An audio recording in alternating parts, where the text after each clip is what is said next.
80 साल से जिसका इंतजार हिंदुओं को था, वो फैसला आज मोदी ने कर दिया। बिना शोर मचाए कर दी सीधा सर्जिकल स्ट्राइक, बदल गया देश का कानून। दोस्तों, भारत सरकार ने आज एक ऐसा काम किया है जिसकी प्रतीक्षा इस देश के करोड़ों देशभक्त नागरिकों को दशकों से थी, और वो काम है FCRA amendment bill and rules 2026, जो सीधे तौर पर उन तमाम विदेशी ताकतों की कमर तोड़ने वाला है जो भारत को अंदर से खोखला करने में लगी हुई थीं। बिना शोर मचाए, बिना किसी बड़े ड्रामे के मोदी सरकार ने एक सर्जिकल स्ट्राइक की है, और इस स्ट्राइक का निशाना है वो NGO, वो विदेशी संगठन, वो धर्म विरोधी ताकतें जो दशकों से भारत की धरती पर बैठकर भारत विरोधी खेल खेलती रही हैं। दोस्तों, 1976 में इंदिरा गांधी ने FCRA कानून बनाया था। उनको पता था कि विदेशी पैसा भारत में आकर देश को अस्थिर करता है, लेकिन उसके बाद दशकों तक इस कानून को इस्तेमाल इतनी कमजोरी से हुआ कि NGO गैंग ने पूरे देश में अपना जाल फैला लिया। अब 2026 में मोदी सरकार ने उस पूरे जाल को एक ही झटके में काट दिया है, और ये झटका इतना करारा है कि एमनेस्टी इंटरनेशनल से लेकर ग्रीन पीस तक सबकी रूह कांप उठेगी। आपको याद होगा कि एमनेस्टी इंडिया को 2020 में मनी लॉन्ड्रिंग के आरोप में बंद किया गया था।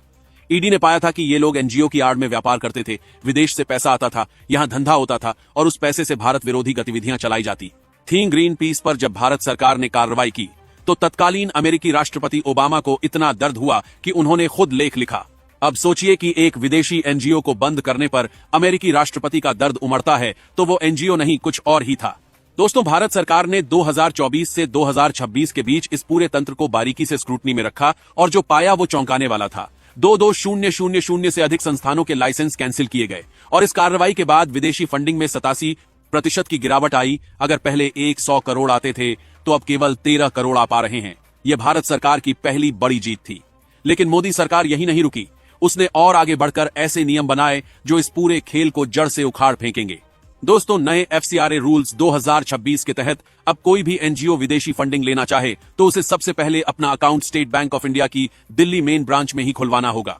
एक ही ब्रांच में यह शर्त क्यों रखी गई? क्योंकि इससे पूरा पैसा सरकार की नजर में रहेगा। इसके अलावा पैसा एक साथ नहीं मिलेगा, किश्तों में मिलेगा, और जब तक पिछली किश्त का 75% खर्च करके उसका हिसाब नहीं दोगे, तब तक होम मिनिस्ट्री की क्लियरेंस नहीं मिलेगी, और बिना क्लियरेंस के SBI अगली किश्त जारी नहीं करेगी। दोस्तों, इतना ही नहीं, अब किसी भी NGO में विदेशी नागरिक पदाधिकारी नहीं हो सकता। हर फंडिंग के लिए इंटेलिजेंस ब्यूरो की क्लियरेंस अनिवार्य है। हर NGO को अपनी वेबसाइटें, अपने सोशल मीडिया अकाउंट को भारी वकीलों की फीस कहां से मिलेगी? दोस्तों, देर आए दुरुस्त आए, 80 साल की गुलामी की मानसिकता को तोड़ने का काम मोदी सरकार ने किया है। FCRA amendment bill and rules 2026 Bharat की संप्रभुता की किलेबंदी है। अब हर NGO को जवाब देना होगा। भारत की सरकार, भारत की जनता को। अगर आप भी इस कानून के साथ हैं तो इस वीडियो को शेयर करें, लाइक करें और बेल आइकन दबाएं, ताकि हर भारतवासी तक यह सच पहुंचे। जय हिंद।